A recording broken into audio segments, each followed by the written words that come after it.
Donc, le gouvernement va choisir les étudiants en fonction des formations. Donc, quand on va parler des formations, j'en ai une liste de formations que je vais vous citer ici. Les développeurs web, les informaticiens, les spécialistes en intelligence artificielle, dans le secteur numérique, les infirmières ou infirmiers, les travailleurs sociaux, assistance sociale, conducteurs de camions, soudeurs, les métiers de la construction, ça veut dire que plombier, électricien, voilà, donc, etc., etc.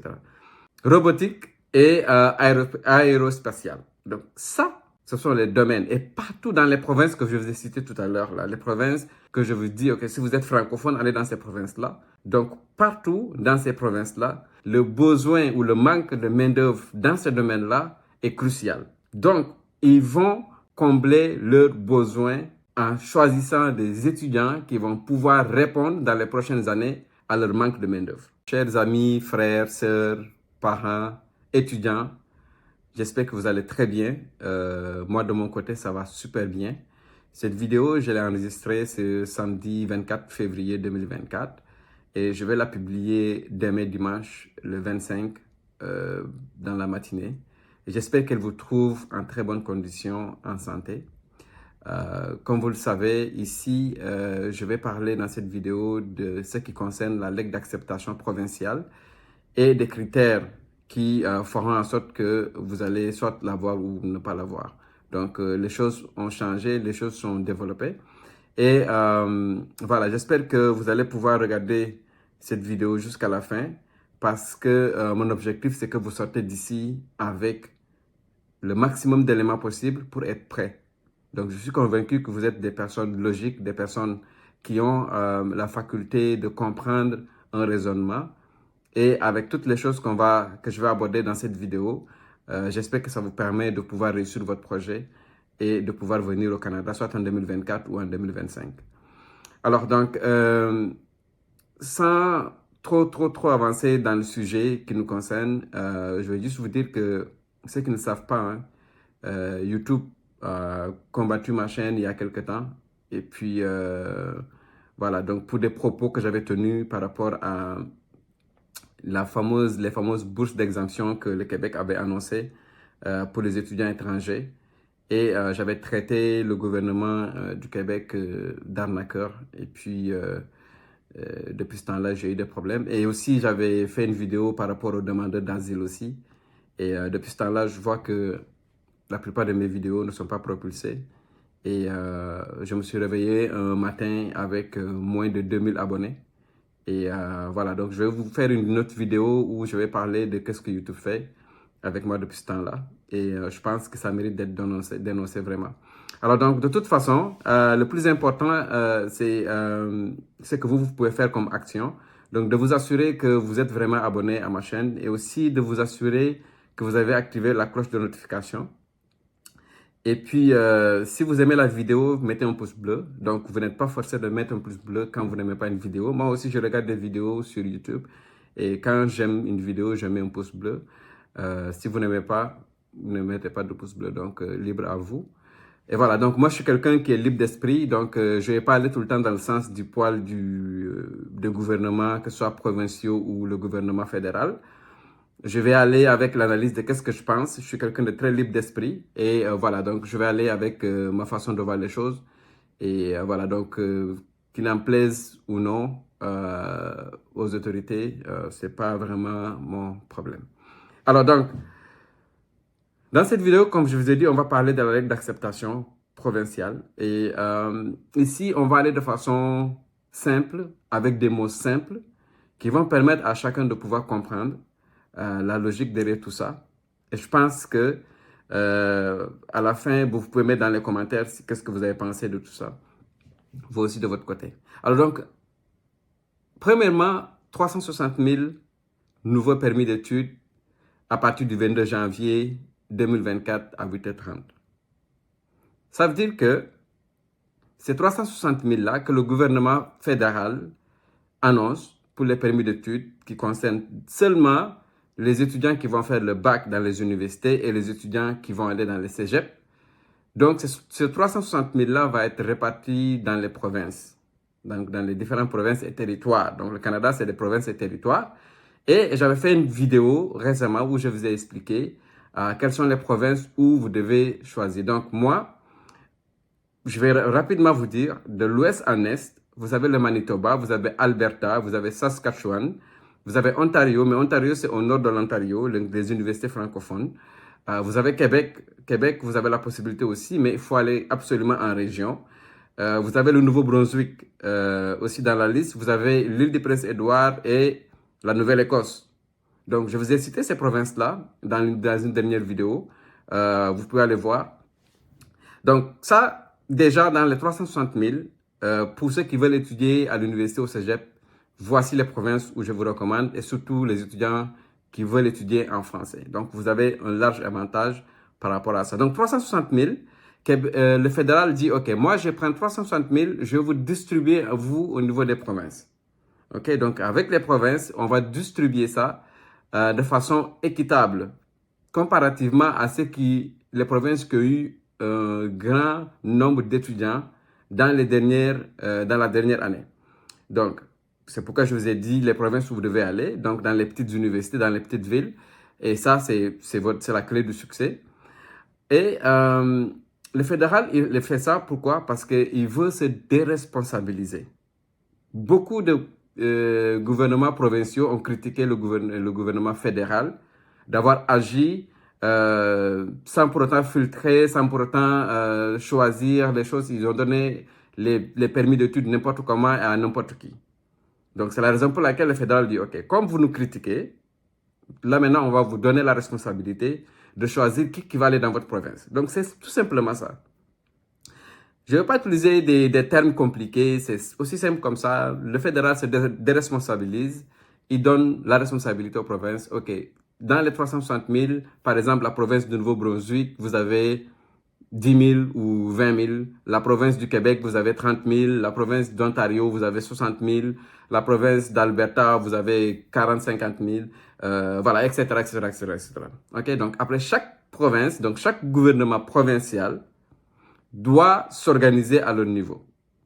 Donc, à partir de ce moment-là, c'est là que ça devient très intéressant de savoir qu'est-ce que les gouvernements provinciaux vont faire. Donc, si vous êtes un membre du gouvernement provincial avec tout ce que vous avez vécu, vous avez vu avec les pénuries de main-d'œuvre, vous vous dites, OK, qu'est-ce qu'on doit faire? Qu'est-ce qu'on doit faire en tant que gouvernement si on a seulement un nombre restreint d'étudiants qu'on doit accueillir? Qu'est-ce qu'il faut faire? Donc, il faut choisir les étudiants. Donc, ça, c'est la clé numéro 1. Donc, les provinces vont venir non seulement mettre un nombre limité, mais ils vont choisir les étudiants. Donc, ils vont choisir en fonction de quoi? OK? Donc, il y a deux éléments qui vont sortir de là. Premièrement, ils vont choisir en fonction de la formation que vous allez choisir. Deuxième chose, ils vont choisir en fonction de votre capacité à vous intégrer, la capacité à payer les études en réalité. Donc, toutes les questions économiques avec le Canada, c'est quand vous pensez économique, vous pensez argent, vous vous en sortez. OK? Mais quand vous pensez social, vous ne vous en sortez pas. Parce que ici, ils ne font rien s'il n'y a pas d'argent derrière. Pourquoi je le dis? Parce que dernièrement, même les demandeurs d'asile sont vus comme la peste. Je le dis encore, je pense que ma vidéo va être encore bloquée, de toute façon, je m'en fous.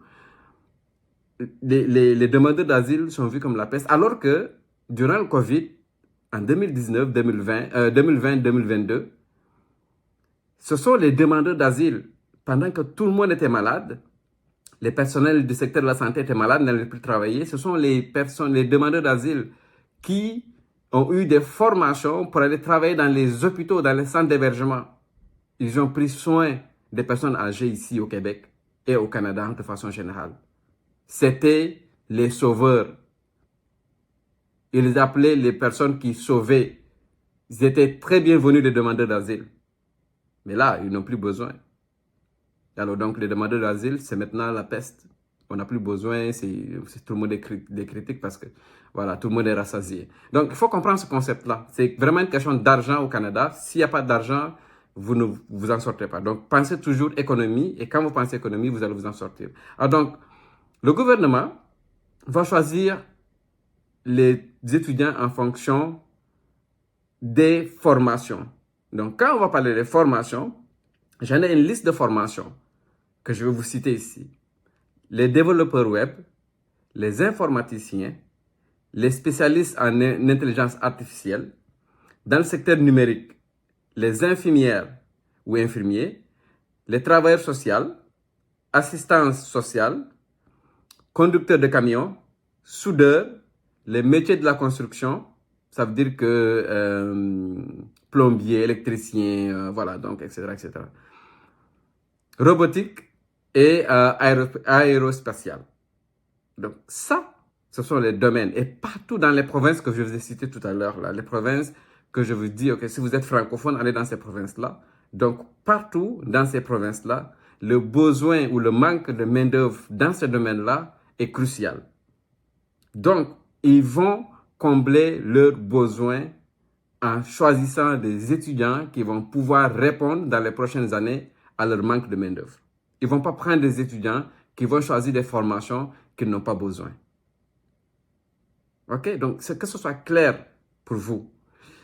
Alors, donc, après ça, au niveau financier, donc, Québec le fait déjà, il faut que tu fasses une demande de CAQ, ils veulent juste s'assurer que tu as les ressources financières pour le faire. Mais ils vont aller à une étape de plus. Jusqu'à quel niveau, ça, on va voir d'ici quand ils vont sortir les exigences par rapport à ça. Mais jusqu'à quel niveau ils vont aller, moi je le sais déjà, mais je ne vais pas m'avancer là-dessus. OK? Quand on finit au niveau provincial, le provincial, ils vont faire la liste de leurs universités et de leurs cégep. Parce que les 360 000, comme je l'ai dit, c'est ça que ça concerne. Donc, si la province en a 10 000, ils vont dire, OK, dans les 10 000 là, qu'on va avoir, on a 5 universités, 4 cégep. Ou 5 universités, 5 cégep, ça veut dire 10. Donc, dans les 10, ils ne vont pas donner les 10 égales à tout le monde. Là. Ça veut dire qu'ils ne vont pas donner 2000. C'est quoi? C'est 1000, hein? Ouais, c'est ça, 1000 étudiants par université. Non. Ils vont vraiment les répartir en fonction des capacités, comment est-ce qu'ils vont faire ça. Donc, il va y avoir beaucoup. C'est un travail crucial, c'est un travail qui est énorme. Ça paraît facile, mais ce n'est pas très facile. Ce que les provinces doivent faire et ce que les universités doivent avoir comme nombre d'étudiants et en fonction des secteurs en demande. OK? Donc, ils vont prendre ce nombre-là, ils vont le répartir entre les universités. Mais les universités et les cégeps sont confrontés à un problème. Le problème avec les universités et les cégeps, c'est quoi? Le problème, c'est que les universités et les cégeps, lorsqu'ils acceptent des étudiants qui arrivent au Canada ou pour étudier dans leur province ou dans leur ville, dans leurs universités, ces étudiants-là n'arrivent pas dans leur campus.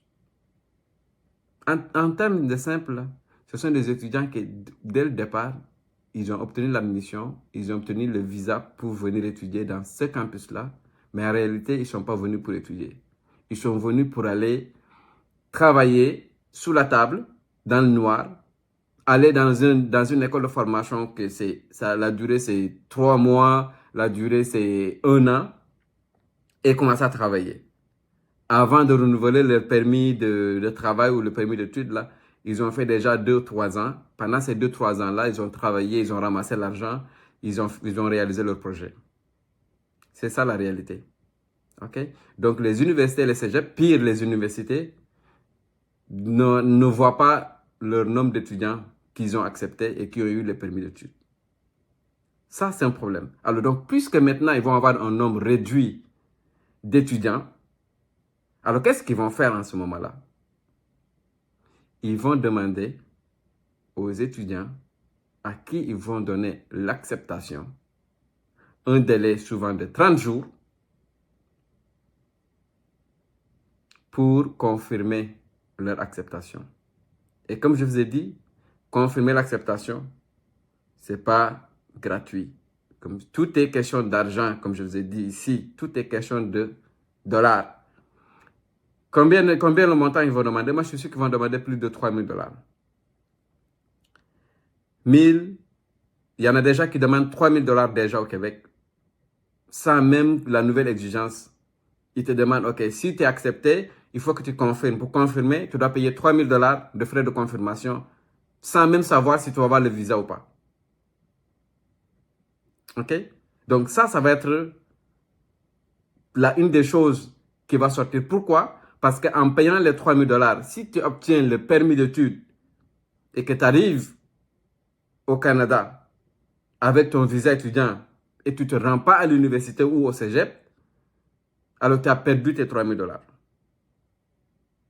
C'est ça, c'est ça qui va arriver. Donc, j'ai donné au montant de $3 000 parce que ça, c'est quelque chose qui les gens vont pouvoir, c'est une moyenne, mais ça peut être 1 500, ça peut être 4 000, ça peut être $5 000. Parce qu'ils vont choisir des étudiants qui ont l'argent, qui vont arriver et qui vont pouvoir étudier réellement, qui sont réellement venus pour étudier, des vrais étudiants, et ils vont choisir des étudiants qui viennent pour des formations où il y a un besoin dans le marché du travail. Ça sont ces deux choses-là. Ils ne vont pas dépenser leur énergie, ils ne vont pas gaspiller pour avoir un quota et dans leur quota, ils ne vont pas avoir le nombre d'étudiants qui vont réellement venir étudier. Donc, c'est ça l'affaire. OK? Alors, donc, je vais m'arrêter dans cette vidéo parce que j'ai beaucoup de choses que j'aimerais discuter sur ça. Mais je vais m'arrêter dans cette vidéo. Dites-moi qu'est-ce que vous en pensez. OK? Et je ferai une autre vidéo pour sortir d'autres éléments. Parce que le plus important, la guerre maintenant, pour vous les étudiants qui souhaitez venir ici, c'est la guerre de l'information. Si vous avez de l'information dès le début, vous êtes prêt et vous allez vous prendre de l'avance. Ça veut dire que lorsqu'ils vont vous demander telle chose ou tel papier, vous l'avez déjà. Ciao, hasta la vista.